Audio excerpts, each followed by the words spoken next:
ಕುಂದಾಪುರ ತಾಲೂಕಿನ ಗಂಗೊಳ್ಳಿಯ ತ್ರಿಮಧುರ ಗೋ ಸಂವರ್ಧನಾ ಟ್ರಸ್ಟ್ ವತಿಯಿಂದ ದಸರಾ ಹಬ್ಬದ ಅಂಗವಾಗಿ ಸ್ವದೇಶಿ ಉತ್ಪನ್ನಗಳ ಪ್ರದರ್ಶನ ಮತ್ತು ಮಾರಾಟ ಸೆಪ್ಟೆಂಬರ್ 27ರಿಂದ 29ರವರೆಗೆ ಹೊನ್ನಾವರ ಪಟ್ಟಣದ ಮೂಡಗಣಪತಿ ದೇವಸ್ಥಾನದ ಸಭಾಭವನದಲ್ಲಿ ನಡೆಯಲಿದೆ ಎಂದು ಟ್ರಸ್ಟಿನ ಕಾರ್ಯದರ್ಶಿ ರಂಜಿತ್ ತಿಳಿಸಿದರು. ಹೊನ್ನಾವರ ಪಟ್ಟಣದ ಮೂಡಗಣಪತಿ ದೇವಸ್ಥಾನದ ಸಭಾಭವನದಲ್ಲಿ ಮಂಗಳವಾರ ನಡೆದ ಸುದ್ದಿಗೋಷ್ಠಿಯಲ್ಲಿ ಅವರು ಮಾತನಾಡಿದರು. ಟ್ರಸ್ಟ್ನಿಂದ ಗೋವುಗಳ ಉತ್ಪನ್ನದ ಜೊತೆಗೆ ಸ್ಥಳೀಯ ಸಂಜೀವಿನಿ ಸ್ತ್ರೀಶಕ್ತಿ ಸಂಘದ 10 ಮಳಿಗೆಗಳಿಗೆ ಅವಕಾಶ ಕಲ್ಪಿಸಲಾಗಿದೆ. ಮಣ್ಣಿನಿಂದ ತಯಾರಿಸಿದ ಮಡಿಕೆಗಳು, ಚನ್ನರಾಯಪಟ್ಟಣದ ಚನ್ನಪಟ್ಟಣ ಗೊಂಬೆ, ಆಟಿಕೆ ವಸ್ತುಗಳು ಮುಂತಾದ ಸ್ವದೇಶಿ ಉತ್ಪನ್ನಗಳ ಪ್ರದರ್ಶನ ಹಾಗೂ ಮಾರಾಟ ನಡೆಯಲಿದೆ ಎಂದು ಅವರು ತಿಳಿಸಿದರು.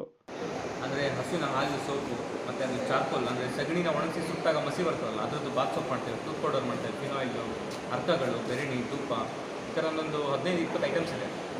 ಗೋವಿದೆ, ಎಲ್ಲ ಗೋವಿದೆ. ಅದನ್ನು ನಾವು ಆಲ್ಮೋಸ್ಟ್ ಒಂದು 3 ಇಯರ್ಸಿಂದ ಮಾಡ್ತಾ ಇದ್ದೀವಿ. ಅದೇ ಟ್ರಸ್ಟ್ ರಿಜಿಸ್ಟರ್ ಮಾಡಿ 2 ಇಯರ್ಸ್ ಆಯ್ತು ಅಷ್ಟೇ. ಅಂದರೆ ನಮ್ಮ ದೇಶದಲ್ಲಿನ ಅಭಿವೃದ್ಧಿ ಮಾಡಬೇಕು ಅಂತ ಹೇಳ್ತಾರೆ. ಸುದ್ದಿಗೋಷ್ಠಿಯಲ್ಲಿ ಟ್ರಸ್ಟಿನ ಸದಸ್ಯರಾದ ಸಂಪತ್, ಅಜಿತಾ, ರಂಜಿತಾ ಮೊದಲಾದವರು